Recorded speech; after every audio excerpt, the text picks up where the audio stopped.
हनुमान जी के अद्भुत पराक्रम की कथा। जब रावण ने देखा कि हमारी पराजय निश्चित है, तो उसने 1000 अमर राक्षसों को बुलाकर रणभूमि में भेजने का आदेश दिया। ये ऐसे थे जिनको काल भी नहीं खा सकता है।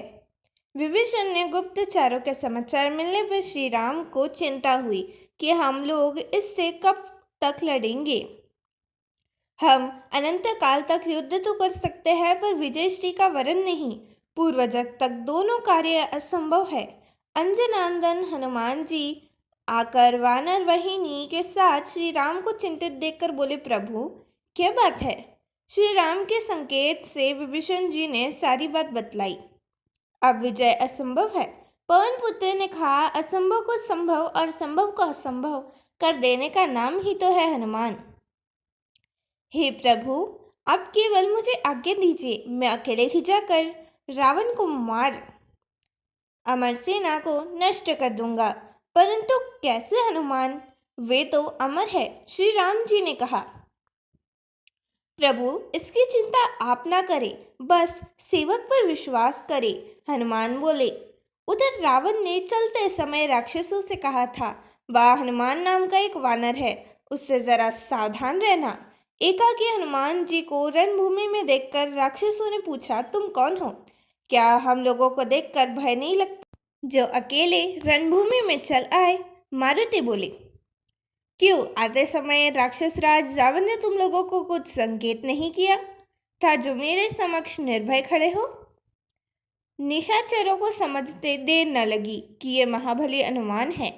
फिर भी वे सोचे, तो भी क्या, हम अमर हैं, हमारा ये क्या बिगाड़ लेंगे। भयंकर युद्ध आरंभ हुआ। पवन पुत्र की मार से राक्षस रणभूमि में ढेर होने लगे। चौथाई सेना बची थी कि पीछे से आवाज आई, हनुमान हम लोग अमर हैं, हमें जीतना असंभव है, अतः अपने स्वामी के साथ लंका से लौट जाओ, इसी में तुम सबका कल्याण होगा। अंजनेय ने कहा, लौटूंगा अवश्य, पर तुम्हारे कहने से नहीं, अपूर्ति अपनी इच्छा से। हाँ, तुम सब मिलकर आक्रमण करो, फिर मेरा बल देखो और रावण को जाकर बताना। राक्षसों ने जैसे ही एक साथ मिलकर हनुमान जी पर आक्रमण करना चाहा, वैसे ही पवन पुत्र ने उन सबको अपनी पूंछ में लपेटकर ऊपर आकाश में फेंक दिया। वे सब पृथ्वी की गुरुत्वाकर्षण शक्ति जहां तक है वहां से भी ऊपर चले गए। चले ही जा रहे थे, चले मग जाता सूख ही गए गात। गोरे स्वामी तुलसीदास, उनका शरीर सूख गया, अमर होने के कारण मर सकते नहीं।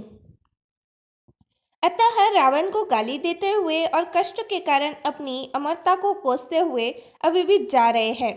इधर हनुमान जी ने आकर प्रभु के चरणों में शीश झुकाया। श्री राम बोले, क्या हुआ हनुमान? प्रभु, उन्हें ऊपर भेजकर आ रहा हूँ राघव। पर वे अमर थे हनुमान। हाँ स्वामी, इसलिए उन्हें जीवित ही ऊपर भेज आया हूँ, अब वे कभी भी नीचे नहीं आ सकते। रावण को अब आप शीघ्र ऊपर भेजने की कृपा करें, जिससे माता जानकी का आपसे मिलन और महाराज विभीषण का राज सिंहासन हो सके। पवन पुत्र को प्रभु ने उठाकर गले लगा लिया। वे धन्य हो गए। अविरल भक्ति का वर पाकर श्री राम उनके शरणी बन गए और बोले, हनुमान जी, आपने जो उपकार किया है वह मेरे अंग अंग में नहीं, जीर्ण शीर्ण हो गया। मैं उसका बदला न चुका सकूं, क्योंकि उपकार का बदला विपत्ति काल में ही चुकाया जाता है। पुत्र, तुम पर कभी कोई विपत्ति ना आए, यह सुनकर निहाल हो गए आंजन्य। हनुमान जी की वीरता के समान साक्षात काल देवराज इंद्र, महाराज कुबेर तथा भगवान विष्णु की भी वीरता नहीं सुनी गई, ऐसा कथन श्री राम का है। न कालस्य न शक्रस्य न विष्णुपर्यच कर्माणि तानि श्रूयन्त यानि युद्ध हनुमते। विभीषण का राज्याभिषेक। अपने समक्ष सीता के विनय पूर्ण नमस्तक खड़ा देख रामचंद्र जी बोले, भद्रे, रावण से तुम्हें मुक्ति करके मैंने स्वयं के ऊपर लगे कलंक को धो डाला। शत्रुजंती अपमान और शत्रु दोनों को ही एक साथ मैंने नष्ट कर डाला। इस समय अपनी प्रतिज्ञा को पूरी करके मैं उसके भार से मुक्त हो गया हूँ। युद्ध का यह क्षण परिश्रम मैंने तुम्हें पाने के लिए नहीं किया, बल्कि यह केवल सदाचार की रक्षा और फैले हुए अपवाद का निराकरण करने के लिए किया गया है। तुम्हारे चरित्र में संदेह का अवसर उपस्थित है, इसलिए आज तुम मुझे अत्यंत अप्रिय जान पड़ी हो रही हो। अतः हे जनक कुमारी, मैं तुम्हें अनुमति प्रदान करता हूँ कि तुम्हारी जहाँ इच्छा हो चली जाओ। रावण तुम्हें अपनी गोद में उठाकर ले गया और तुम पर अपनी दृष्टि डाल चुका है। ऐसी दशा में मैं फिर तुम्हें कैसे ग्रहण कर सकता हूँ? मेरा यह निश्चित विचार है। अपने पति के ये वचन सुनकर सीता के नेत्रों से अश्रुधारा बह चली। वह बोली, वीर, आप ऐसे अनुचित कटु बातें सुना रहे हैं। जो निम्न श्रेणी का पुरुष भी अपनी निम्न कोटि को स्त्री से कहते समय संकोच करता है, आज आप मुझ पर ही नहीं समुचित स्त्री जाति के चरित्र पर संदेह कर रहे हैं। रावण के शरीर से जो शरीर का स्पर्श हुआ है, उसमें मेरी विवशता ही कारण थी, मेरी इच्छा नहीं। जब आप अपने मेरी खोज के लिए लंका में हनुमान जी को भेजा था, उसी समय आपने मुझे त्याग क्यों नहीं दिया? इतना कहते कहते सीता का कंठ अवरुद्ध हो गया।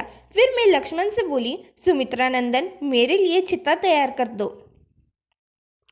मैं मिथ्या कलंक से कलंकित होकर जीवित नहीं रहना चाहती। मेरे स्वामी ने भरी सभा में मेरा परित्याग किया है, इसलिए अग्नि प्रवेश ही मेरे लिए उचित मार्ग है। लक्ष्मण ने दुखी होकर श्री राम की ओर देखा और उनका स्पष्ट संकेत पाकर उन्होंने चिता तैयार की। श्री राम की प्रलयकारी मुख मुद्रा देखकर कोई भी उन्हें समझाने का साहस न कर सका। सीता ने चिता की परिक्रमा करके और राम, देवताओं तथा ब्राह्मणों को प्रणाम करके यह कहते हुए चिता में प्रवेश किया, यदि मेरा हृदय कभी एक क्षण के लिए भी रघुनाथ जी से दूर ना हुआ हो, तो संपूर्ण संसार के साक्षी अग्निदेव मेरी रक्षा करे। वैदेही को अग्नि में प्रवेश करते देख सभी उपस्थित वानर और राक्षस हाहाकार करने लगे। तभी ब्रह्मा, शिव, इंद्र, वरुण सहित अनेक देवताओं ने श्री राम के पास आकर कहा, श्री राम, आप ज्ञानियों में श्रेष्ठ है। फिर इस समय आग में गिरी हुई सीता की उपेक्षा कैसे कर रहे हैं? आज आप यह साधारण अज्ञानी मनुष्य जैसा आचरण क्यों कर रहे हैं? इसी समय मूर्तिमान अग्निदेव वैदेही सीता को चिता में से लेकर उठ खड़े हुए। उस समय सीता जी प्रातःकालीन सूर्य की भांति कनिवृत्त प्रतीत हो रही थी। अग्नि ने रघुनाथ जी को सीता को सौंपते हुए कहा, श्री राम, आपकी पत्नी सीता परम पतिव्रता है, इसमें कोई पाप या दोष नहीं है, इसे स्वीकार करें। अग्निदेव के वचन सुनकर श्री राम ने प्रसन्नतापूर्वक सीता को स्वीकार करते हुए कहा, मैं जानता हूँ सीता बिल्कुल पवित्र है। लोगों को इनकी पवित्रता का विश्वास दिलाने के लिए मुझे यह परीक्षा लेनी पड़ी।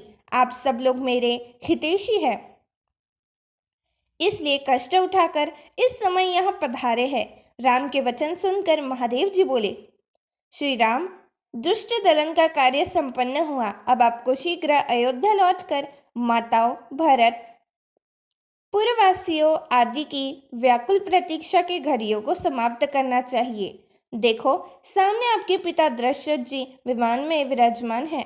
महादेव जी की यह बात सुनकर लक्ष्मण सहित रामचंद्र जी ने विमान में अपने पिता को बैठा देखकर उन्हें सादर प्रणाम किया। महाराज दशरथ ने उन्हें आशीर्वाद देकर स्वर्ग में प्रस्थान किया। दशरथ के विदा होने के बाद देवराज इंद्र ने कहा, हे रघुनाथ, तुमने राक्षसों का संहार करके आज देवताओं को निर्भय कर दिया, इसलिए मैं तुमसे बहुत प्रसन्न हूँ। तुम जो चाहो वरदान मुझसे मांग लो।